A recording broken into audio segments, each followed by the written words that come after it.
SSC batch 2017 আজ দীর্ঘ 8 বছর পর আমরা একসাথে হয়েছি। তাও আবার সেটা আমার বন্ধু স্বাধীনের আপ্রাণ চেষ্টার ফল আমরা একসাথে হয়েছি। দুঃখের সহিত জানাতে হচ্ছে আমার বন্ধু স্বাধীন এই পার্টিতে অ্যাটেন্ড করতে পারে নাই, কারণ তার ছুটি ক্যান্সেল হয়ে গিয়েছিল। যাই হোক, আমরা সব বন্ধুরা একসাথে যেহেতু নিয়ত করেছি এক হব, তাই আমরা একসাথে হয়েছি। শাহিন লেবু নিয়ে ব্যস্ত, এখন সে লেবু কাটাকাটি করবে। বড় ভাই ছেড়ে ওই নিচ দিকে যাইতেছে, ওদের কাছে পার্টি আছে। আমার বন্ধু রানা দেখতেছে, আর ওই দিক দিয়ে যার সাথে সাহায্য করতেছে আমার বন্ধু মনির। আমি এই দিক দিয়ে বসে আছি। আমার বন্ধু রতনে ভিডিও করতেছে, আমি চারদিক দিয়ে শব্দে ভিডিও করতেছি। আমার বন্ধুরা মিলে এখন শরবত তৈরি করতেছে, সে তাকে হেল্প করতেছে আমাদের রুমান, তারপরে নূর আলম, আর এই দিক দিয়ে প্রান্ত আর রানা বসে আছে, আর আমি সকলের ভিডিও করতেছি। হ্যাঁ, কিছু বলার চেষ্টা করতেছিলাম, কিন্তু তাদের যে গলার সাউন্ড বা এই যে রাসেলের যে গলার সাউন্ড, এই জন্য আমি স্পষ্ট করে কিছু বলতে পারি নাই। যাই হোক, আমরা আমাদের পার্টিটা সুন্দর মতো অনুষ্ঠান করার জন্য আমাদের সাথে অ্যাটেন্ড হয়েছে আরিফ ভাই। আরিফ ভাই, এই যে আমরা আবার সবাই একসাথে হয়েছি, আমরা কেমন লাগতেছে? রমজানের শেষ দিন সকলে একসাথে হয়েছে। আল্লাহ যেন প্রত্যেক বছরে সবার সাথে এইভাবে সাক্ষাৎ করা, আর সকলেই যেন ভালো থাকো, সুস্থ থাকো, এই কামনা করে ধন্যবাদ। আমাদের জন্য শুভকামনা জানাতো না? শুভকামনা জানাচ্ছি। ধন্যবাদ। তোমার সাথে আবার দেখা হয়, আমাদের খুব ভালো লাগলো। ঠিক আছে, তোমাকে আমরা অনেক মিস করি। অবশ্যই আমিও তোমাদেরকে মিস করি। আরে ভাইকে স্বাগত জানানোর পরে আমরা আমাদের কার্যক্রম আবার শুরু করে দিতেছি। নিচ দিকে দেখা যাচ্ছে শহীদ মিনারের মোড়ে আমাদের ব্যাচ 14 আমতলা উচ্চ বিদ্যালয়ের ব্যাচ 14 তারা ইফতার পার্টির আয়োজন করেছে।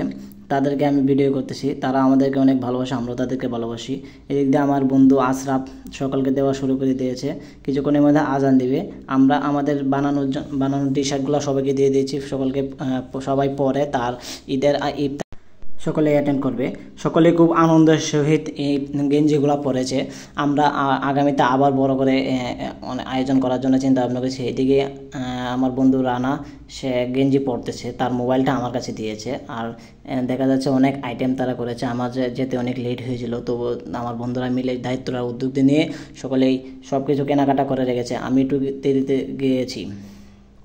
রানার কাছ থেকে মোবাইলটা নিয়ে আমি একটু চতুর্দিকে ঘুরে ঘুরে সকলকে ভিডিও করতেছিলাম। এই দিক দিয়ে মেনুতে দেখা যাচ্ছে অনেক কিছু। আর আমাদের সাথে কানেক্ট হয়েছে হালেমা রানার মোবাইলে ভিডিও কল দিয়েছে। দিকে তা সে আফসোস ফিল করতেছে, তাদেরকে কেন আমরা নেই। হ্যাঁ, আরিফ ভাই মুশকি হাসতেছে। আর আশরাফ যদিও বা রোজা রাখে নাই, সে টুপি পরে আমাদের সাথে সহযোগিতা সেমন ভাবতে হচ্ছে, সেই জন্য রোজা রাখছে। আর এই যে সাদি স্টাইলিশ ম্যান, সে ছবি তোলার জন্য ব্যস্ত হয়ে পড়েছে।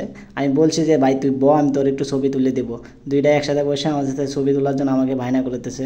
এদিক দিয়ে আছে সাইফুল, আছে মাজারুল, তারাও আমাকে স্বাগত জানিয়েছে। আছে শাহিন, আছে ইউসুফ, আছে অপু, প্রান্ত, তারপর মনির, আর রাসেল, রথন, জুনায়েদ, তারপরে আছে জুবায়ের, নূরে আলম। এদিক দিয়ে আছে গিয়ে তার নামটা জানি না। এদিক দিয়ে আছে রাসেল, এদিক আছে এনামুল। সকলেই খুব আনন্দের সহিত এই যে ইফতারে যে অনেক আয়োজন করা হয়েছে, মুড়ি, চোলা বুট, তারপর সব কিছু মজা করে গেছে। এই মুহূর্তে আজান দিয়ে দিয়েছে, আমি ইফতার করে নিচ্ছি। আমি শরবতটা দিয়ে আগে শুরু করেছি। সকলেই খাওয়া দাওয়া শুরু করে দিয়েছে। শালারা যা খাইতে আছে নিজ দিকে আর তাকায় না, উপরের দিকেও তাকায় না। আমি বলছি আমার একটু দে, রুমাইনারে বলছি আমি একটু দে, শালাই দিয়ে না।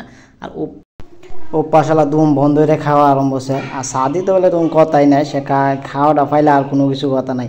তাও আবার সে বডি দেখাইতেছে। আরে শালা, আগে তুই নিজে খাওয়া দাওয়া কর, পরে